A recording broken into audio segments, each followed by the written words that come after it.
Welcome back, everybody. I'm joined now by Sarah Mourino, Senior Director of Sustainability at DP World. Sarah, thanks for being here. Thank you for having me. All right, so let's just get straight to work, actually. So DP World, you've been advancing some really inspiring nature projects, right, with living seawalls and mangrove restoration. How are these initiatives helping you kind of on the efficiency and resiliency of your operations in North America?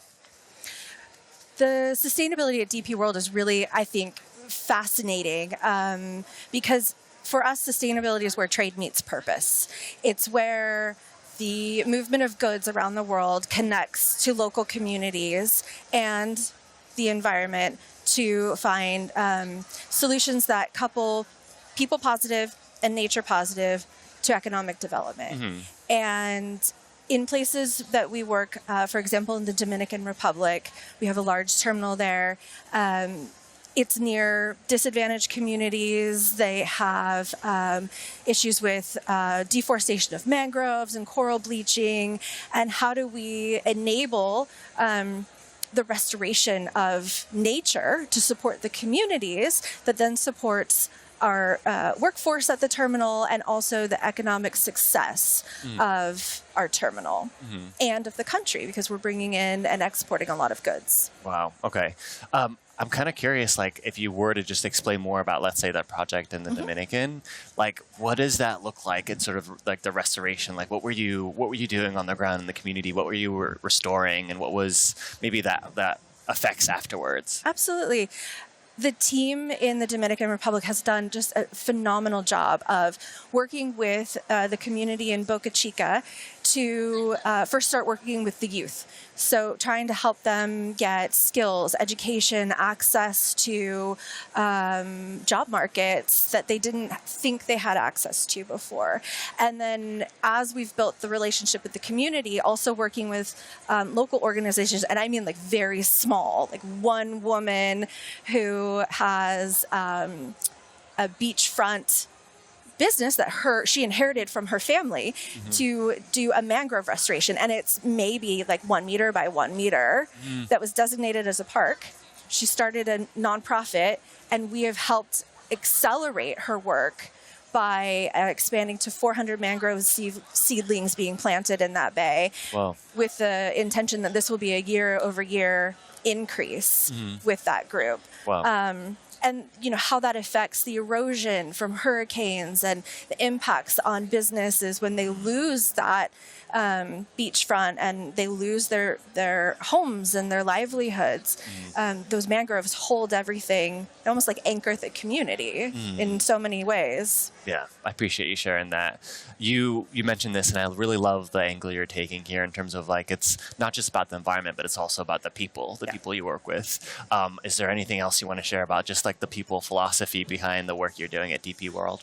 Yeah, I really love this particular job that I'm in because it's the first time I've had the opportunity to work so much with community investment and to see how the change that you can affect in the community changes their entire perception of their place in the world and their opportunities, and that how that then reflects in what they want to give back to the environment, to the economic prosperity of their home. Yeah. And it's, I had the opportunity in Caucedo to meet with the group of young people that we work with, and just hearing their stories and seeing how much literally you can see the change on their faces. Wow. It was beautiful. That sounds like really impactful work. I know you guys are around the globe, and probably in North America, South America, and so on, and you have impact everywhere.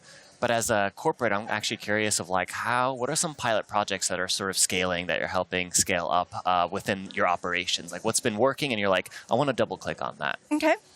We have a partnership with an organization called Teach for All, bringing educational opportunities to communities that doesn't have enough schools and teachers. That is a partnership that comes from our office in Dubai and goes to all of the regions that we work in around the world. Particularly has been successful in Africa. Wow. Also working on projects with what they call WASH, water access, sanitation, and hygiene. So working with water aid Wow. to bring those needs to the communities. Okay. And I have counterparts at the different regions around the world, and we spend a lot of time trying to learn from each other and figure out, okay, so what's working in Europe might not work for me in Latin America. Oh, yeah. And Context won't is work. different, Yeah, right? and won't Yeah. work for my colleague in Africa, but trying to figure out where those commonalities do connect. Yeah. And adapting the partnerships to the unique circumstances. Yeah. That's super, super sweet. So we got a little time on our hands, so I'm going to Sure. ask some more questions Love if you it. don't mind. And so I think one of the coolest things about Trellis is just the diversity of audience that we have here and that we're constantly surrounded by. And I just want to learn, like, where you're at is actually a really awesome position at DP World. Yeah. Just tell me a little more about you and like how you got to where you are. I think that could be just like fascinating and relatable for the audience. I was in the right place at the right time. Yeah. I graduated at the .com bust with an environmental policy degree. That's to tell you how old I am. Wow. And there were no jobs. And I went to graduate school to get a master's and got an internship at the Port of Seattle at the time that air quality was becoming a thing. Yeah. And that became almost 10 years of building sustainability air quality programs for the port. Whoa. And I got a call one day from a colleague, said, "Do you want to come to Copenhagen?" And I was like, "What are you talking about?" 3 months later, I was moving to Denmark to work for Maersk, Whoa. working in logistics sustainability. And Wow. got to live and work in Europe for about 10 years. Whoa. Also, then took my dream opportunity to go to the International Maritime Organization. And that's amazing. yeah, it just sometimes, like, honestly, I was in the right place at the right time. Like, Yeah. I worked hard, but a lot of it had to do with luck. Yeah, but also like taking that one step, like going to the port first, right, in Seattle, and then going from there and just learning, and it's all stepping stones, right? I mean, sometimes I just took the path of like, I don't know what's going to happen right now, and I don't know if this was a good idea. Yeah. But I took the risk, and it managed to pay off. Yep. Sounds good. Well, hey, that's all for today. Thank you so much, Sarah, for joining us. In just a moment, we'll have Joel and Amazon out here for an interview, so stay tuned after the break.